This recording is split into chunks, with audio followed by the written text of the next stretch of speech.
While America is focused on a Russian collusion investigation, the United States Trade Representative has been laying the foundation to merge the U.S. with the EU. Today we take a look at the buildup to the Atlantic Union. Welcome to another analysis behind the news, where we provide the perspective that you can use to help save American liberty and independence. Over the weekend, the Irish Times reported online that since the Brexit deadline was extended to the end of October, trade talks for the EU are now shifting to formulating an agreement with the US. How wide of a scope this may be is not clear yet. Whether it could be as large as the USMCA, the United States-Mexico-Canada Agreement, or just as small as clearing a way for current tariffs to be dropped and future tariffs avoided. Politico Europe has reported that the EU Commission is hoping to keep a new trade deal simple by focusing on eliminating industrial tariffs. Yet, let's not forget that this is the EU Commission talking here. It proposes EU legislation, enforces EU treaties, and takes care of the daily business of the EU. While this commission has been around since 1958, it has been instrumental in helping to build the European Union.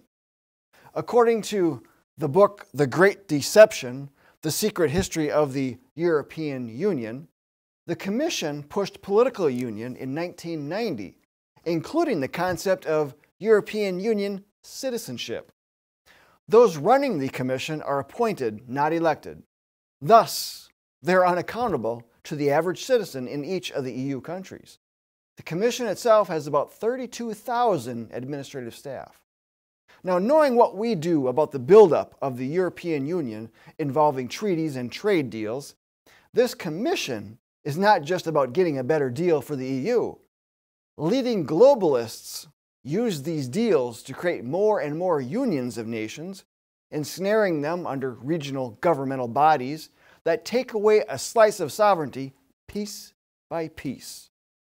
To give you an idea of how globalists would like to use this EU-US trade opportunity, we travel back in time to 1939, when a book written by Clarence Streit called Union Now is published. To help promote the main idea of his book, he wrote an article called The Atlantic Union Plan and the Americas, which was published in the Annals of the American Academy. In short, he advocated for the merging of 15 democratic countries, as he called them, and sharing a common citizenship, defense force, tariff-free market, currency, and postal system. He suggested starting with the Americas and then merging it with the North Atlantic countries, creating a nucleus for world government. Now, this wasn't just some nut who came up with a goofy idea. Mr. Streit was with the Washington Bureau of the New York Times and had been its League of Nations correspondent for 10 years. In 1940, he founded Federal Union Incorporated, later renamed the Association to Unite the Democracies, an organization committed to the Federalist ideas inspired by his book, Union Now. A successor organization, the Streit Council for a Union of Democracies, emerged in 2004 to continue the mission of Federal Union, Inc. Now, how much of an impact did he really have?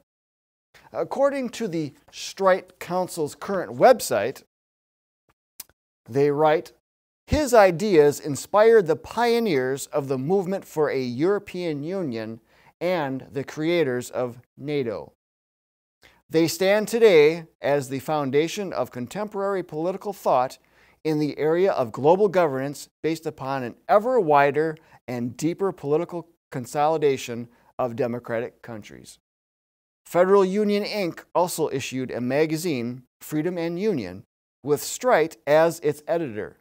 Streit argued that the Federalist approach was the only way to allow a union to be founded on freedom in the age of globalization. His ideas influenced a number of prominent leaders worldwide, including Franklin D. Roosevelt, John Foster Dulles, Theodore Achilles, George Marshall, Harry Truman, Jean Monnet, and Robert Schuman. As part of the effort to promote international federalism, Streit and the Association to Unite the Democracies founded the Atlantic Union Committee in 1949. This political action group included former Supreme Court Justice Owen J. Roberts as its chairman, former Under Secretary of State Will Clayton, and former Secretary of War Robert Patterson as vice chairman. The Atlantic Union Committee was part of the organizations which merged in 1962 to form the Atlantic Council. In 1961, Federal Union Incorporated, in tandem with its 10,000 members, successfully advocated in the U.S. Congress for the passage of the Atlantic Union Resolution, which outlined an Atlantic Convention of Delegates, representative key democracies. Even though the convention met, it issued only a vague statement supporting further cooperation among the foreign ministries of the democracies. Clarence Streit's work to establish an international federation earned him a nomination for the Nobel Peace Prize in 1950. He died in 1986. Again, he wasn't just some nut, but whose ideas have traveled far and wide and have been a catalyst for building world government, leading to a new world order. Today's leading advocates at the Atlantic Council have been promoting the idea of more economic integration between the U.S. and the EU for years. And we're not just talking about Democrats here, but leading Republicans among the U.S. Congress as well. The Atlantic Council has promoted the Transatlantic Trade and Investment Partnership, the TTIP, in 2014. Now, if that were to pass, the TTIP would be a globalist deal to merge the U.S. with the EU, perhaps even making the U.S. part of the EU, which would essentially replace American sovereignty with a political union governed by the unaccountable and unelected bureaucrats of the European Union. So, would Trump do this to us? Probably not, but his United States Trade Representative Robert Lighthizer, a globalist through and through, certainly would. In fact, Mr. Lighthizer led negotiations for the USMCA, the United States-Mexico-Canada Trade Agreement, that would merge the three North American countries into a North American Union if it were put into its full effect. So you can see how dangerous these agreements can be. So we're going to continue to keep an eye on these developments and report updates in the coming weeks and months. Now, they are hoping to finalize this sometime by October. However, the more immediate course of action is to tell Congress and President Trump to stop the USMCA and get us out of NAFTA.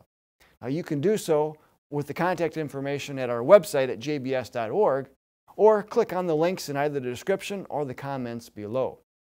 Then consider joining other patriots at the John Birch Society as we battle globalism and protect Americanism. And we also ask you to please be sure to like and share this video with others. And until next time, we'll see you then.